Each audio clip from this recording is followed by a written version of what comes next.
Bom, finalmente o filme de Dragon Ball Super Super Hero estreou nos cinemas do Brasil e aqui estamos nós para fazer uma análise completona desse filme que pra mim foi muito bom, muito legal e muito divertido, mas obviamente não perfeito. Então você já vai me ajudar demais com seu like. Se você é novo aqui no canal, se inscreva e ativa o sininho. E é isso, beleza? Dito isso, bora lá pro vídeo. Bom, antes de começar eu só queria dar alguns avisos. O primeiro é que essa análise vai ter sim spoilers. Eu ia fazer uma análise sem spoilers, porém, mano, a verdade é que muita gente já sabe sobre praticamente tudo que acontece no filme, então eu acho que não compensa. E é isso, pra fazer essa análise eu separei aqui os assuntos em tópicos e a gente vai comentar sobre cada um deles, ok? Agora sim, vamos começar a análise. O primeiro ponto que eu queria trazer aqui é sobre os protagonistas do filme, que são o Gohan e o Piccolo. Bom, de cara eu já quero falar que esse é o maior ponto positivo do filme para mim, porque cara, eu acho que essa questão de dar destaque para os personagens secundários foi uma coisa que Dragon Ball Super fez de uma maneira horrível, e não só de não dar destaque, mas também de não evoluir os personagens. Então é por isso que o Gohan e o Piccolo serem os protagonistas, eu acho que foi um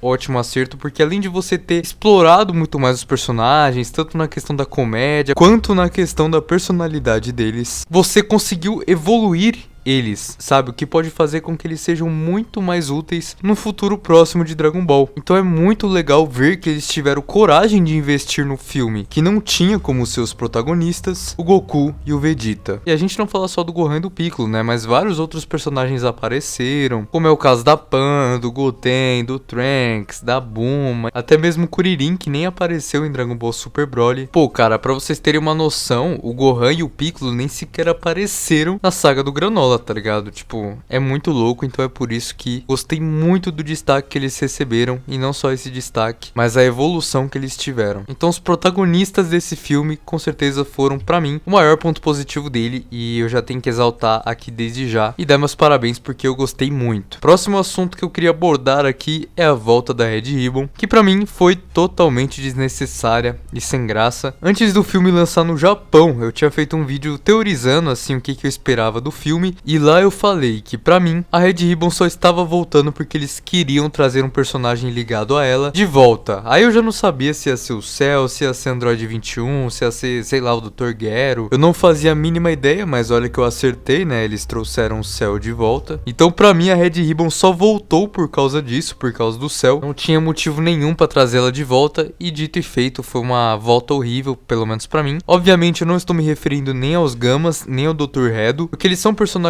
muito bons, a gente vai falar sobre eles mais pra frente, mas você não precisaria necessariamente trazer a Red Ribbon para acrescentar todos esses personagens novos. Eles poderiam facilmente criar uma nova organização criminosa e juntamente criar um outro vilão, tipo um outro Godzilla, assim, seu Cell. Então pra mim a volta da Red Ribbon foi totalmente desnecessária, pelo menos no meu ponto de vista. Próximo tópico aqui é a comédia do filme e a exploração. Pra mim esse foi também outro acerto muito bom do filme. Como eu disse, pra mim um dos pontos fortes desse filme é que ele é legal e divertido, e obviamente isso se passa muito pela comédia, que é muito bem feita, né? O Akira até tinha falado que o personagem favorito dele era o Piccolo, porque o Piccolo tem um jeitão quietão dele, de não falar muito, de ser um pouco sério. Então ver ele num filme falando tanto e acabar participando de tantas cenas engraçadas foi realmente uma sacada muito legal. E novamente, não só ele, né? Você vai ter várias e várias outras cenas. O Bills paquerando a T-Live foi muito engraçado. A Bulma aumentando a bunda. Inclusive eu tenho que falar aqui que, cara, eu acho que eles engrandeceram muito essa bunda da Bulma, hein? Pelo amor de Deus, cara. Se eu não me engano, ela nem pede pra aumentar, né? Ela pede pra dar uma empinada. Eu não vou lembrar agora, mas, cara, ficou muito grande. Acho que ficou grande até demais, hein? Mas, enfim, segue o roteiro. A participação do Gotenks também foi muito legal. Conseguiram trazer um elemento que é muito raro de acontecer hoje em Dragon Ball, que é a comédia impactar na história, né? Eles fizeram isso muito bem com o Gotenks, que ele acaba errando a fusão. E aí eles acabam fazendo um vôlei muito louco lá com ele, e eles até acabam conseguindo machucar o Cell, né? Então foram cenas muito engraçadas, tivemos cenas muito boas nesse filme, e obviamente foi uma coisa que eles conseguiram explorar muito bem, porque como eu já disse, o mangá ele acaba indo muito direto ao ponto, então nem dá tempo do Toyotaro explorar tanto isso, por isso que acrescentarem isso no filme, com certeza foi uma sacada muito boa, e eu devo elogiar. Próximo ponto que eu queria abordar aqui é sobre os Gamas, né? Tanto o Gama 1 quanto o Gama 2 foram grandes novidades que nós tivemos temos aí nesse filme receberam um grande destaque e são personagens muito legais, né? Cada um tem a sua personalidade própria, eles são carismáticos, né? O Gama 2 bem mais extrovertido, enquanto o Gama 1 bem mais sério na dele. E aí quando junta os dois acabou formando uma dupla bem legal, bem divertida. É uma combinação perfeita, né? Lembrando até bastante o Goku e o Vegeta, né? São duas pessoas com personalidades totalmente diferentes. E aí a junção das duas acabam fazendo uma dupla bem interessante também. E não só isso, os Gamas também vêm com aquela questão, né? Juntamente com o Dr. Hedo, do conceito de super-herói, né? Isso sempre foi algo muito discutido em Dragon Ball. Principalmente pela questão do Goku, né? Se ele é um herói ou não. Então foi muito legal essa ideia de criar androids com a ideologia de super-heróis, né? Que super-heróis, querendo ou não, nunca foi algo tão impactante assim na história de Dragon Ball. A gente tem o Mr. Satan, né, que é o pica das galáxias, mas a gente também teve o Grande Saiyaman, né, que inclusive a gente até esperava que fosse aparecer nesse filme por conta do nome, mas não apareceu. Então ver personagens com essa ideologia de super-herói, e não só a ideologia, né, como a própria aparência deles, que lembra muito, foi uma ideia bem bacana mesmo, eu curti bastante também. E falando sobre a morte do Gama 2, ela foi muito bonita, sabe? Não vou falar aqui que eu me emocionei com a morte, porque eu achei que o filme foi muito pouco pra eu conseguir me apegar o suficiente ao Gama 2 pra eu sentir uma emoção na morte dele, né? Mas com certeza a morte dele não deixa de ser bonita. O fato dele ser um personagem muito extrovertido faz com que ele seja muito fácil da gente se apegar a ele. Então é por esses motivos que eu gostei bastante da participação dos Gamas nesse filme. Foram personagens bem criados que se complementam muito e por terem toda a questão do super-herói, que querendo ou não a gente não vê sendo tão impactante assim em Dragon Ball. Próximo ponto que eu queria falar aqui é sobre cenas preocupantes. Bom, a gente sabe que o Akira foi quem escreveu o roteiro do filme. Porém é óbvio, galera, que não foi literalmente ele que escreveu tudo, né? Até porque eu acho difícil, por exemplo, ele querer adicionar o Goku e o Vegeta no filme, sendo que eles não têm nada a ver com o filme. Provavelmente a aparição deles foi só uma ideia da Toei pra conseguir colocar eles nos trailers e a porra toda, enfim. Então com isso acabou surgindo duas cenas que eu considerei bem preocupantes, e as duas acontecem no diálogo do Goku e do Vegeta. A primeira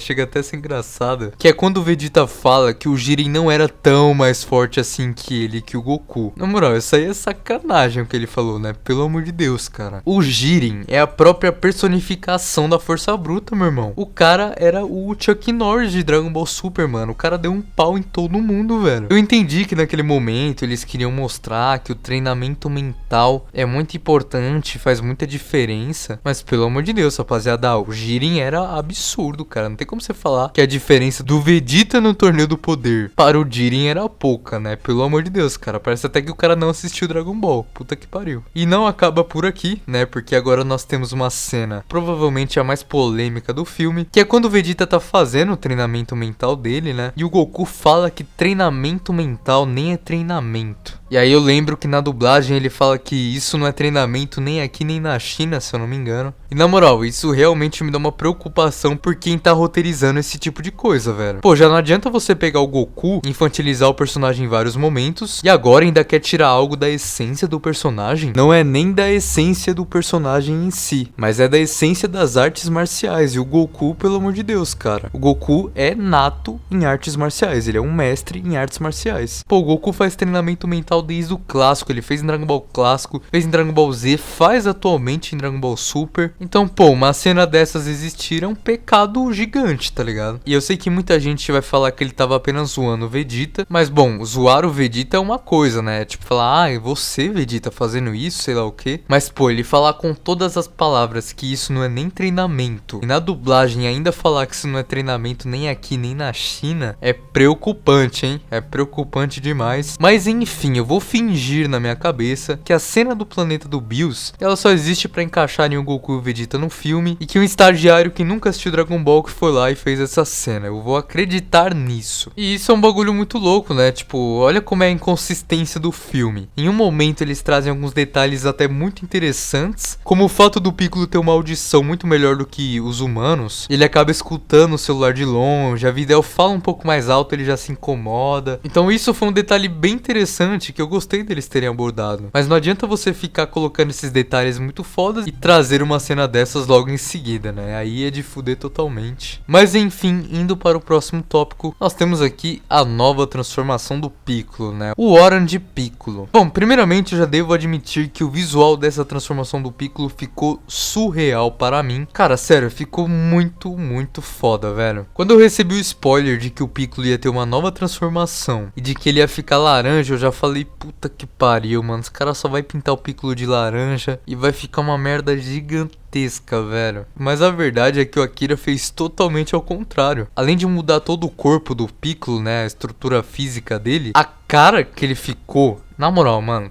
puta que pariu, velho. Ele ficou parecendo um monstrão, tá ligado? Olha isso. Cara, o visual dele ficou surreal. Eu posso falar aqui tranquilamente que em questão de design, essa é a melhor transformação de Dragon Ball Super. Além do que, é muito foda o Piccolo ter uma evolução muito grande, porque pode fazer com que ele possa ser muito mais importante pro futuro de Dragon Ball e apareça mais, até porque o Piccolo merece. A única coisa que eu fiquei meio assim, com o pé atrás nessa transformação do Piccolo, foi a forma como ele conseguiu ela. Pô, beleza, o Piccolo tem um puta potencial e despertar essa transformação através dele, pô, até aí nenhum problema. Só que, rapaziada, a única coisa que o Piccolo faz da vida é treinar. Ele treina todo dia porque é a única coisa que ele faz da vida.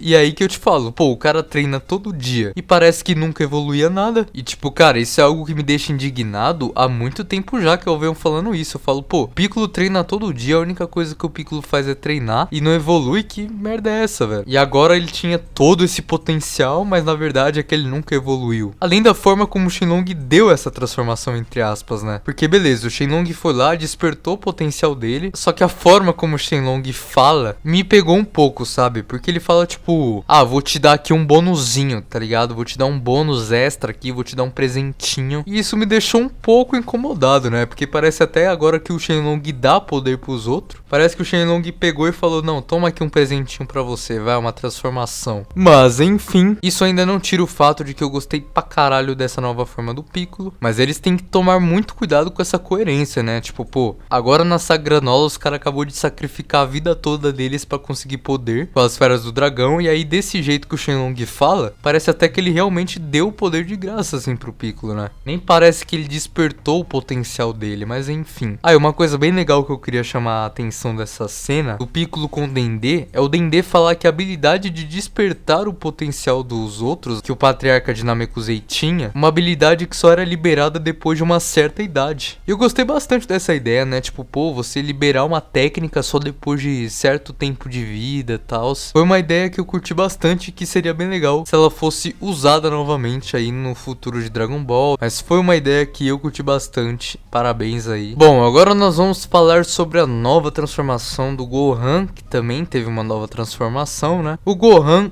Beast. Bom, eu vou começar aqui falando novamente a mesma coisa que eu falei do Piccolo. Eu acho que a transformação do Gohan tem um design da hora pra mim. Poderia sim ser muito mais criativo, mas dentre o padrão que Dragon Ball Super estabeleceu, eu acho que ela conseguiu se tornar original, conseguiu se tornar única. Pô, você colocou um puta cabelão espetado ali no Gohan, que pareceu até o Sonic. Inclusive uma puta mecha também, que ficou bem diferente. E olha que bagulho louco, né? Porque desde o Super Saiyajin dourado, que a gente não tinha uma transformação que mudava a cor do cabelo para a cor dos olhos. E essa transformação fez isso, ficou uma combinação bem interessante e que eu gostei bastante. Além de ser muito legal, novamente, a questão do Gohan evoluir, né? Essa nova transformação dá um poder gigantesco pro Gohan e evoluindo ele faz com que a gente tenha muitas esperanças e que ele seja muito importante para o futuro de Dragon Ball Super, assim como o Piccolo. Só que falando do visual, por mais que os dois visuais tenham ficado muito bons pra mim, tanto do Gohan quanto do Piccolo, eles são visuais que eles precisam sempre estar em muitíssima qualidade, tanto de animação quanto do mangá, se eles forem aparecer futuramente no mangá. Principalmente a do Gohan, cara. Todo o cabelão, toda a mecha gigante de cabelo dele. Eu acho que é algo que precisa tomar muito cuidado na hora de fazer. E a maior prova disso é esse frame aqui que ficou ridículo, os dois personagens, né? Mas enfim, outra coisa que, assim como a do Piccolo, me deixou com o pé atrás na transformação do Gohan foi a forma como ele despertou ela. Quando vazou a nova transformação do Gohan, eu até fiz um vídeo aqui falando que eu não gostei a maneira como ele despertou, e muita gente falou assim nos comentários, ah, mas o Gohan sempre foi assim, despertou seu poder oculto com a raiva, tudo. E beleza, você está certo, mas pra mim existe dois problemas aqui. Pô, Dragon Ball Super estabeleceu um conceito em questão de evolução totalmente diferente de Dragon Ball Z. Em Dragon Ball Super eles gostam de mostrar pra gente que você não vai superar o vilão tendo um surto de raiva. E o Goku e Vegeta conseguiram se revolucionar através disso. Só que o Gohan, ele também já se revolucionou nesse quesito. Porque no final da saga do Majin Buu, o Kaioshin, ele libera todos os poderes ocultos do Gohan. Então que papo é esse do Gohan despertar o poder oculto de novo? Por mais que algum editor ou produtor venha dar uma explicação em relação a isso, eles tinham que deixar isso claro no filme e não em entrevistas. E outra coisa, o Gohan despertar o poder através da raiva é outra coisa que pra mim também não consegue encaixar, porque o Gohan já passou coisas muito parecidas e nem chegou perto de despertar uma nova transformação. Primeiramente, a gente tem na saga do Freeza Dourado o Piccolo aparecendo na frente do Gohan, se sacrificando ali entre aspas, e o Gohan fica muito puto, porém ele só vira Super Saiyajin na hora. E outra cena que chega a ser até mais estranha é na saga do Moro, quando o Gohan vê o seu pai sendo perfurado no peito pelo Moro. Na moral, velho, olha essa cena, tá ligado? O Goku perde até a transformação aqui, cara. O Piccolo nem sequer perde a transformação contra o Cell. E sabe o que o Gohan faz? Isso aí. Ele não faz porra nenhuma contra o Moro. E aí eu sei que muita gente vai falar: ah, mas o mangá e o anime são linhas diferentes, sei lá o que, sei lá o que, sei lá o que. Então aí a gente estaria entrando num problema muito maior, que é você trazer lógicas totalmente diferentes para o mangá e para o anime. Mas enfim, são por esses motivos que eu não gostei a maneira como o Gohan despertou essa nova transformação, mas eu gostei bastante dele ter uma nova transformação, dele evoluir, dele ficar mais forte e voltar ali pra elite dos Guerreiros Z, pelo menos chegando muito próximo ali do nível do Goku e do Vegeta. E bom, agora falando aqui sobre o Cell Max, né, o vilão principal, entre aspas, do filme. A verdade, cara, é que não tem muito o que falar sobre o Cell Max, porque ele é literalmente um Bio Broly 2. É um personagem marcante que eles queriam trazer de volta, porém não queriam trazer exatamente o personagem pra não ficar algo muito clichê. E aí acabou surgindo o Cell Max, assim como já tinha surgido o Bio Broly. Então, como eu falei, os dois são literalmente iguais. Como eu acho o Bio Broly horrível, o Cell Max também. Principalmente o design dele, pô, rapaziada, pelo amor de Deus, cara. A coloração do Cell Max, ela é ridícula, tá ligado? Parece até que meu primo de 5 anos que coloriu ele, velho. Não tem cabimento um negócio desse. Não, sinceramente, tipo, eu falo porque ficou muito feio, mano. Ficou horrível, horrível. Porém, por mais que pra mim o Cell Max tenha sido um vilão horrível, eu não acho que ele chega a estragar o filme, porque o filme já dá foco pra vários personagens, né? Piccolo, Gohan, Gama 1, Gama 2, Pan, a porra toda. Então o Cell Max, ele só chegou pra ser um saco de pancada, tá ligado? Então pra mim acho que não interferiu tanto assim no filme, mas ele também gerou batalhas muito boas, como foi a luta dele contra o Piccolo, que pra mim foi a melhor luta do filme. Mas além disso, eu também devo admitir que a cena do Gohan derrotando o Cell Max com Makanko Sapo foi muito foda, mas a gente vai falar sobre essa cena um pouco mais pra frente. Mas sobre o Cell Max, é isso, é um personagem que é horrível, é um Bio Broly 2, porém eu não acho que ele chega a estragar o filme. Mas eu acho que provavelmente Android 21 se sairia muito melhor do que ele, mas é apenas uma opinião minha, né? Pode comentar aí embaixo o que você acha. E antes da gente ir pra parte técnica, eu queria falar aqui sobre o final do filme, que eu curti bastante, né? Além de trazer uma morte irreversível, como foi o caso do Gama 2, teve toda a questão de super-herói, que eu já falei que eu gostei bastante, mas é um final que aparenta acrescentar muito para o futuro de Dragon Ball, né? Você tem a Pan treinando com o Piccolo, você tem o Piccolo e o Gohan evoluindo, você tem um Gama 1 virando Guerreiro Z, entre aspas, o próprio Dr. Hedo indo participar da Corporação Cápsula, que pode ser bem útil futuramente para evoluir um Android 17, por exemplo, até porque ele criou o Cell Max com menos de 4 meses, se eu não me engano. Então, pô, em uma escala de tempo ele pode conseguir criar androides absurdos. Agora só nos resta ver se eles realmente vão chegar a ser importantes ou não, né? Por exemplo, o Broly foi apresentado e já se passaram 2 sagas no mangá e ele não apareceu ainda, não teve nenhuma participação. Então a gente tem que ver isso, né? Dragon Ball acaba acrescentando cada vez mais coisa e acaba deixando pra trás cada vez mais coisa também. Então a gente tem que ver se tudo isso que eu falei vai ser usado futuramente ou não, como é que eles vão encaixar tudo isso. Só mais uma coisinha antes da gente ir pra parte técnica. Foram 2 momentos que me chamaram muita atenção. O primeiro é a explicação do Gohan falando que os Saiyajins, eles crescem muito muito do nada, né? Isso pode parecer óbvio, mas explica muita coisa, né? Porque a gente sempre se pergunta por que que o Gohan na idade dele tava tipo monstrão e o Goten e o Trunks não crescem, eles já parecem adultos, sei lá o que. A mesma coisa aconteceu com o Goku,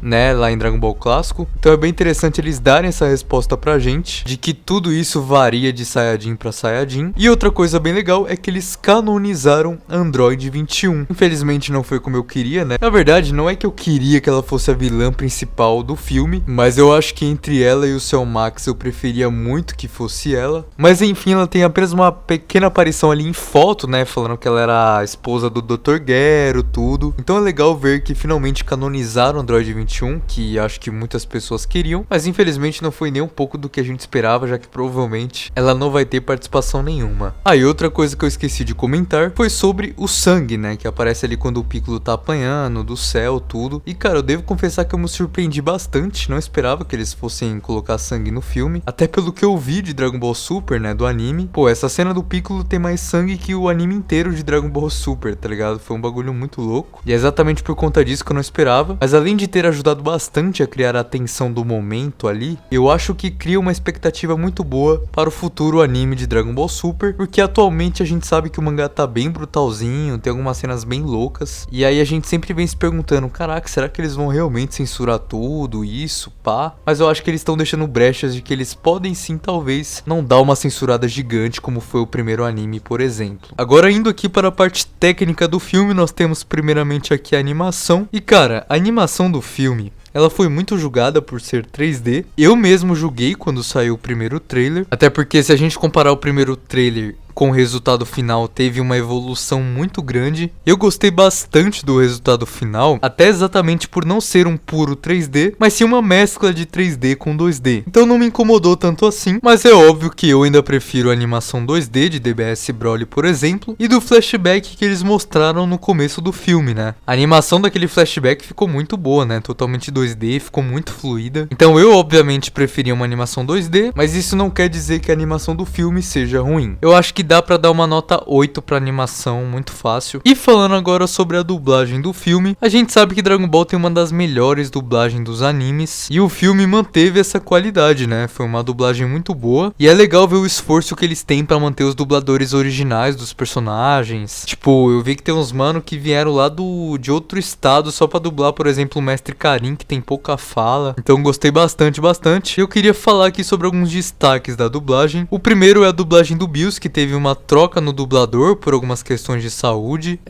Eu percebi essa mudança, tá? Mas ainda assim não me incomodou tanto, até pela participação do Bills não ser grande, mas a mudança é nítida. Outro ponto é a dublagem do Piccolo, que continua boa, porém eu senti que nesse filme o Piccolo tava falando de uma maneira muito pacífica, muito amigável, sabe? Achei que faltou aquele tom de badass do Piccolo. Não sei se eu acho isso porque eu vi a dublagem japonesa e a americana, e nas duas o Piccolo tem uma voz fudidamente grossa. Na verdade, na japonesa ele não tem uma voz muito grossa, mas na americana, pelo amor de Deus. Mas eu senti o Piccolo bem calmo, muito pacífico nesse filme. Provavelmente porque ele fala muito, né? Então acho que essa mudança acabou ficando bem mais nítida. E pra mim o maior destaque da dublagem foi a dublagem do Gohan. Cara, puta que pariu, mano. O que foi isso, cara? Eu acho que essa foi a maior dublagem do Gohan de todos os tempos. Pelo menos aqui no Brasil, né? Desde quando eu vi o trailer dublado, já tinha me chamado a atenção. No filme, então, foi perfeito. A voz parecia um pouquinho mais grossa, mas não quer dizer que ficou ruim. Porém, cara,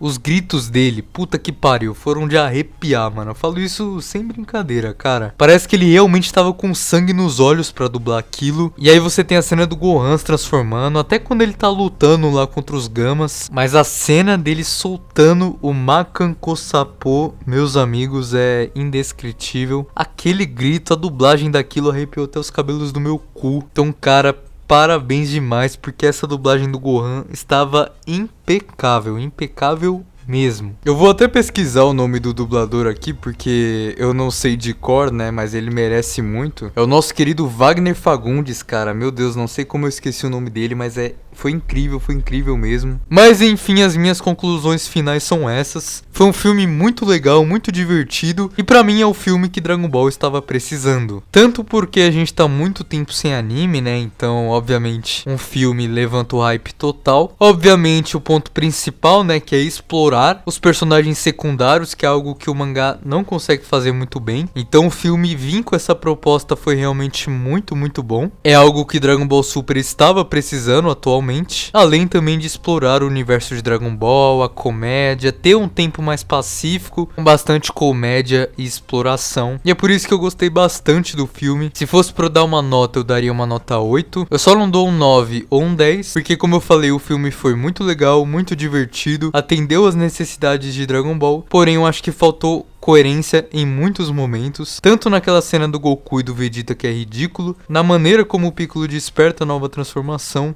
principalmente na maneira como o Gohan desperta a nova transformação, além da animação que pra mim foi muito boa, porém não foi perfeita. Mas enfim, essa foi a análise do filme e cara, deu muito trabalho fazer essa análise porque o vídeo ficou muito grande. Eu quero agradecer a todos que ficaram até esse momento do vídeo. Comente aí embaixo, obviamente, o que você achou do filme, qual que é a sua nota, os destaques do filme, caso queira entrar no servidor do Discord no canal. O link vai estar na descrição. Eu espero que vocês tenham gostado do vídeo. Caso tenham gostado, deixa o like, se inscreva no canal, ativa o sininho. E é isso, beleza? Valeu, falou e tchau!